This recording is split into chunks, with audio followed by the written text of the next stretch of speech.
উৎসবের মরশুমেও পেঁয়াজ দুর্ভোগ, ফের চড়ছে পেঁয়াজের দাম। রোজকার খাবারের এই প্রয়োজনীয় অনুষঙ্গটিকে ঘরে তুলতে গিয়ে কালঘাম ছুটছে মধ্যবিত্ত বাঙালির। মঙ্গলবার পোস্তার পাইকারি বাজারে এক মণ নাসিকের পেঁয়াজ বিকোয় ২৪০০ টাকায়, অর্থাৎ প্রতি কেজির দর ৬০ টাকা। দক্ষিণ ভারতের বেলারির এক মণ পেঁয়াজের দর ছিল ১৬০০ থেকে ২০০০ টাকা, অর্থাৎ প্রতি কেজি বেলারির পেঁয়াজ বিকোয় ৪০ থেকে ৫০ টাকায়। খুচরো বাজারে এই পেঁয়াজই ৬৫ থেকে ৭০ টাকা কেজি দরে বিক্রি হচ্ছে। কিন্তু এখনো পেঁয়াজের এই আকাশ ছোঁয়া দরের কারণ কি? বিক্রেতাদের বক্তব্য, দেশে সবচেয়ে বেশি পেঁয়াজ উৎপন্ন হয় মহারাষ্ট্রের নাসিকে, কিন্তু এবছর নাসিকে পেঁয়াজের ফলন মার খেয়েছে। ফলে যোগান কম হলেও চাহিদা থাকায় নাসিকের পেঁয়াজের দাম এখনো চড়া। এদিকে দক্ষিণ ভারতে বৃষ্টি হওয়ায় পেঁয়াজ নষ্ট হয়ে যাচ্ছে, তাই পাইকারি বাজারে ৪০ থেকে ৫০ টাকা দরে বেলারির পেঁয়াজ বিকোচ্ছে। বন্ধ নিয়ে মুখ্যমন্ত্রীর কড়া বার্তার পর ২৪ ঘন্টা কাটতে না কাটতেই এবার অগণতান্ত্রিক পথে আন্দোলনের হুমকি দিল গোর্খা জনমুক্তি মোর্চা। মঙ্গলবার দার্জিলিং মেলের এক ধর্ণা অনুষ্ঠানে রীতিমতো হুঁশিয়ারি দিয়ে বিমল গুরুং বলেন, এবার আন্দোলন আর গণতান্ত্রিক হবে না। अभी ऐसा नहीं होगा। मैंने सेंट्रल गवर्नमेंट को भी गणतांत्रिक का विषय बता दिया है।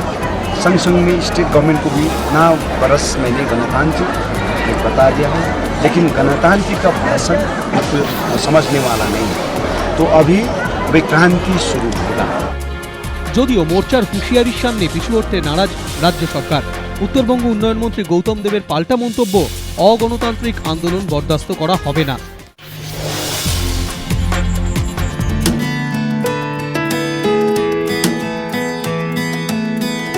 রোজ রোজ অফিসে ঢুকে কাজের ব্যস্ততা, কিন্তু মঙ্গলবার ডালহৌসিতে জাতীয় নির্বাচন কমিশন অফিসের ছবিটা একেবারে আলাদা। অফিসে ঢুকেই কাঁধ থেকে ব্যাগটা নামিয়ে সোজা ছাদে কর্মী আধিকারিকরা। এরপর রীতিমতো ঘুড়ি লাটাই হাতে ভোকাট্টার লড়াই, কখনো পালবাবুকে টেক্কা দাসবাবুর, আবার কখনো দাসবাবুর মধুর প্রতিশোধ। তবে যে যার ঘুড়ি কাটুক না কেন, আনন্দ সবার। আসলে এটাই যে তাদের লক্ষ্য। শুরু হয়েছে ভোটার তালিকা সংশোধনের কাজ। নাম নথিভুক্তির কাজ চলবে ২৩শে সেপ্টেম্বর পর্যন্ত।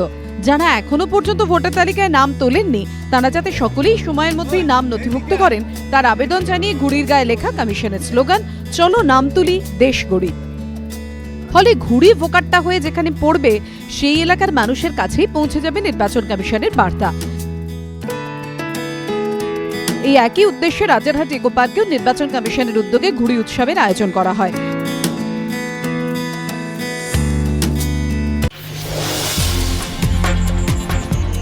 এএফসি কাপে মঙ্গলের যুবভারতীতে রিউজি সুয়েকাই ইস্ট বেঙ্গলের বিশ্বকর্মা।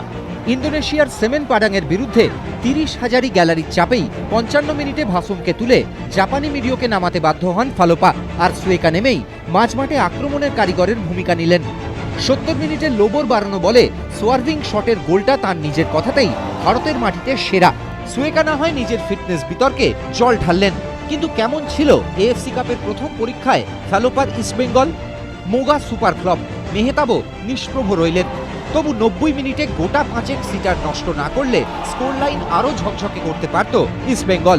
দুপুরের বৃষ্টিতে ভেজা যুবভারতীর সিনথেটিক ঘাসে পাডাঙ্গও অবশ্য অনেক সুযোগ পেয়েছিল। ফালোপা মুখে যতই ভাঙব তবু মচকাবো না ভঙ্গিতে হোম ম্যাচে ১-০ জয়ের স্বস্তি খুঁজুন। ২৪শে সেপ্টেম্বর ফিরতে হবে ম্যাচে কিন্তু কঠিন পরীক্ষা তার অগোছালো ব্রিগেডের।